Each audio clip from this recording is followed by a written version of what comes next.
Diploma PYQ Series ഇന്ന് നമ്മൾ discuss ചെയ്യുന്ന ടോപ്പിക് എന്ന് പറയുന്നത് സമ്മിങ് ആംപ്ലിഫയർ ആണ്. സമ്മിങ് ആംപ്ലിഫയർ സ്ക്രീനിൽ കാണുന്ന വ്യത്യസ്ത രീതിയിൽ 3 വർഷങ്ങളിൽ ചോദിച്ചിട്ടുണ്ട്. ഡയറക്റ്റ് ആയിട്ട് ചോദിക്കുന്നതിന് പകരം ഔട്ട്പുട്ട് വോൾട്ടേജിൻ്റെ ഇക്വേഷനോ ഔട്ട്പുട്ട് വാല്യൂസോ തന്നിട്ട് അത് ഏത് ആംപ്ലിഫയർ ആണ് അല്ലെങ്കിൽ ഏത് സർക്യൂട്ടാണ് അത് എക്സ്പ്ലെയിൻ ചെയ്യാന്നുള്ള രീതിയിലാണ് ക്വസ്റ്റ്യൻസ് വരുന്നത്. ഓക്കെ, അപ്പോൾ ഈ സമ്മിങ് ആംപ്ലിഫയർ ആണെങ്കിലും ആവറേജിങ് ആംപ്ലിഫയർ ആണെങ്കിലും സ്കെയിലിംഗ് ആംപ്ലിഫയർ ആണെങ്കിലും ഒരേ സർക്യൂട്ടാണ് യൂസ് ചെയ്യുക. പക്ഷെ അതിൽ നമ്മൾ റെസിസ്റ്റൻസിൻ്റെ വാല്യൂസ് ചൂസ് ചെയ്യുന്ന അനുസരിച്ചിട്ടാണ് ഡിഫറൻസ് വരുന്നത്. സമ്മിങ് ആംപ്ലിഫയർ ഇൻവേർട്ടിംഗ് മോഡിലാണ് കണക്ട് ചെയ്തിട്ടുള്ളത്. അപ്പോൾ ഈ ഒരു സർക്യൂട്ട് മാത്രം പഠിച്ചു കഴിഞ്ഞാൽ ഇക്വേഷൻ നമുക്ക് ഈസി ആയിട്ട് എഴുതാം. കാരണം നമ്മൾ ഇൻവേർട്ടിംഗ് മോഡിൻ്റെ ഗെയിൻ്റെ ഇക്വേഷൻ എന്താണ്? -RF/RI എന്നുള്ളതാണ് ഇൻപുട്ട് റെസിസ്റ്റർ. ഓക്കെ, അപ്പോൾ വി ഔട്ട് എന്ന് പറയുന്നത് RF/RI × വി ഇൻ ആയിരിക്കും. ഇങ്ങനെയാണല്ലോ ഇക്വേഷൻ വരുന്നത്. ഇതിൽ നിന്നാണ് നമ്മൾ ഇതിൻ്റെ ഇക്വേഷൻ എഴുതുന്നത്. അപ്പോൾ നമ്മൾ വി ഔട്ടിൻ്റെ ഇക്വേഷൻ എന്താണ്? ആദ്യം വരുന്ന ഇൻപുട്ട് അവിടുത്തെ റെസിസ്റ്റർ R1 ആണ്. അപ്പോൾ -RF/R1 × V1 പ്ലസ് ഇവിടെ എന്ത് വരും? R2.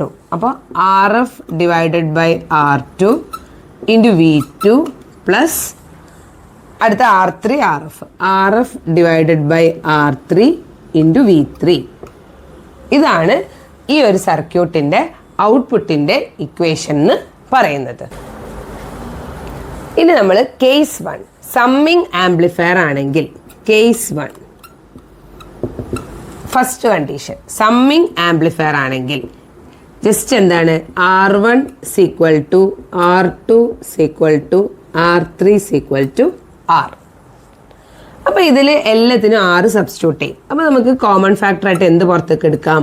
-RF/R പുറത്തേക്ക് എടുക്കാം.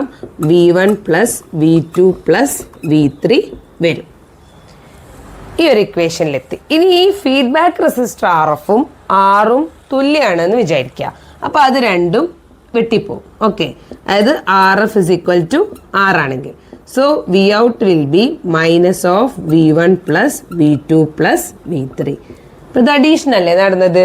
എന്താണോ 3 ഇൻപുട്ടുകൾ കൊടുക്കണത് അത് ജസ്റ്റ് ആഡ് ചെയ്ത് അതിൻ്റെ ഇൻവേർട്ടഡ് ഫോമിലുള്ള ഔട്ട്പുട്ട് ആയിരിക്കും ഒരു സമ്മിങ് ആംപ്ലിഫയറിൽ ഉണ്ടാവുക. സിമ്പിളായിട്ട് നമുക്ക് ഇക്വേഷൻ വെച്ചിട്ട് തന്നെ പഠിക്കാം. വേറൊരു രീതിയിലും നമുക്കിതിൻ്റെ വർക്കിംഗ് നോക്കേണ്ട ആവശ്യമില്ല. കേസ് സ്കെയിലിംഗ് ആംപ്ലിഫയർ ആണെങ്കിൽ scaling amplifier or weighted amplifier ആണെങ്കിൽ ഈ RFഉം R1ഉം തുല്യമായിരിക്കില്ല. അതേപോലെ തന്നെ R1ഉം R2ഉം R3ഉം ഈക്വൽ ആയിരിക്കില്ല. അപ്പോൾ ഇങ്ങനെ വരും. എന്താണോ വാല്യൂസ് അതിനനുസരിച്ചിട്ടുള്ള ഔട്ട്പുട്ടാണ് കിട്ടുക. അതാണ് സ്കെയിലിംഗ് ആംപ്ലിഫയർ. ഇനി മൂന്നാമത്തെ case that is averaging amplifier. Averaging amplifier എന്ന് പറഞ്ഞു കഴിഞ്ഞാൽ എന്താണ്? 3 ഇൻപുട്ട് ആണെങ്കിൽ 3 ഇൻപുട്ടിൻ്റെ ആവറേജ് എന്ത് വരണം? V1 + V2 + V3 എന്ത് വരണം? 3 വരണം. അങ്ങനെ 3 കിട്ടണമെങ്കിൽ നമ്മൾ RF/R എന്തെടുക്കണം? RF/R = 1/3 എന്ന് എടുക്കണം. ഇനി n ഇൻപുട്ട്സ് ഉണ്ടെങ്കിൽ RF/R എന്താവും? RF/R = 1/n വരും. അപ്പോൾ ഒറ്റ സർക്യൂട്ട് ഡയഗ്രവും ഒറ്റ ബേസിക് ഇക്വേഷനും വെച്ചിട്ടാണ് നമ്മൾ 3 കേസസ് 3 ഡിഫറെൻറ്റ് ആംപ്ലിഫയേഴ്സിനെ എക്സ്പ്ലെയിൻ ചെയ്യുന്നത്. അതിൽ ഏറ്റവും കോമൺ ആയിട്ട് ചോദിക്കുന്നതാണ് സമ്മിങ് ആംപ്ലിഫയർ. ഇനി നിങ്ങൾക്ക് കിട്ടുന്ന ചോദ്യത്തിൽ ഇപ്പോൾ V1 + V2 + V3/3 ആണ് ഉത്തരം വരുന്നതെങ്കിൽ അതെന്തായിരിക്കും? ആവറേജിങ് ആംപ്ലിഫയർ ആയിരിക്കും. ഡിപ്ലോമ സ്റ്റുഡൻസിന് സമ്മിങ് ആംപ്ലിഫയർ ആണ് ഏറ്റവും കോമൺ ആയിട്ട് ചോദിക്കാറുള്ളത്. Okay, thank you.